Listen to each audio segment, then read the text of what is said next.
question I think I would have is, why is it that everybody's so eager to use military force after we've just gone through a decade of war at enormous costs to our troops and to our budget? And what is it exactly that these critics think would have been accomplished? My job as Commander-in-Chief is to deploy military force as a last resort and to deploy it wisely. And frankly, most of the foreign policy commentators that have questioned our policies would go headlong into a bunch of military adventures that the American people have no interest in participating in and would not advance our core security interests. So if you look at Syria, for example, our interest is in helping the Syrian people, but nobody suggests that us being involved in a land war in Syria would necessarily accomplish this goal. And I would note that those who criticize our foreign policy with respect to Syria, they themselves say, no, we don't mean sending in troops. Well, what do you mean? Well, you should be assisting the opposition. Well, we're assisting the opposition. What else do you mean? Well, perhaps you should have taken a strike in Syria to get chemical weapons out of Syria. Well, it turns out we're getting chemical weapons out of Syria without having initiated a strike. So what else are you talking about? And at that point, it kind of trails off. In the Ukraine, what we've done is mobilize the international community. Russia's never been more isolated. A country that used to be clearly in its orbit now is looking much more towards Europe and the West because they've seen that the arrangements that had existed for the last 20 years weren't working for them. And Russia is having to engage in activities that have been rejected uniformly around the world. And we've been able to mobilize the international community to not only put diplomatic pressure on Russia, but also we've been able to organize European countries who many were skeptical would do anything to work with us in applying sanctions to Russia. Well, what else should we be doing? Well, we shouldn't be putting troops in, the critics will say. That's not what we mean.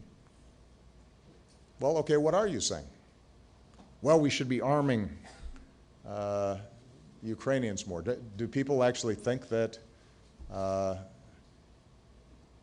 that somehow us sending some additional arms into Ukraine could potentially deter the Russian army? Or are we more likely to deter them by applying the sort of international pressure, diplomatic pressure, and economic pressure that we're applying? The point is that for some reason, many who were proponents of what I consider to be a disastrous decision to go into Iraq haven't really learned the lesson of the last decade. And they keep on just playing the same note over and over again. Why? I don't know. But my job as Commander-in-Chief is to look at what is it that is going to advance our security interests over the long term, to keep our military in reserve for where we absolutely need it. There are going to be times where there are disasters and difficulties and challenges all around the world, and not all of those are going to be immediately solvable by us.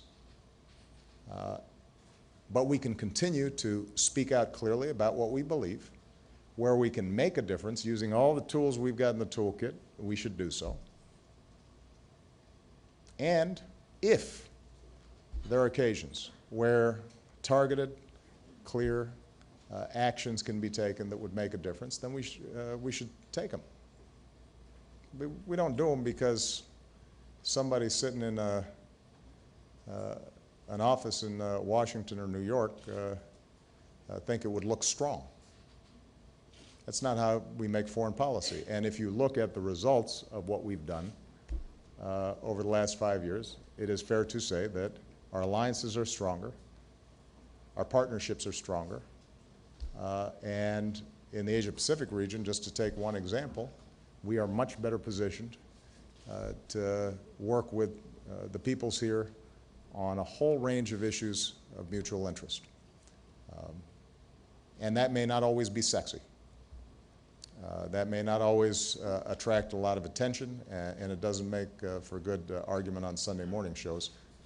But it avoids errors. You hit singles, you hit doubles. Every once in a while, we may be able to hit a home run, but we steadily advance the interests of the American people and our partnership with folks around the world. The Veterans Affairs story, Oh, you got me all worked up on the other one.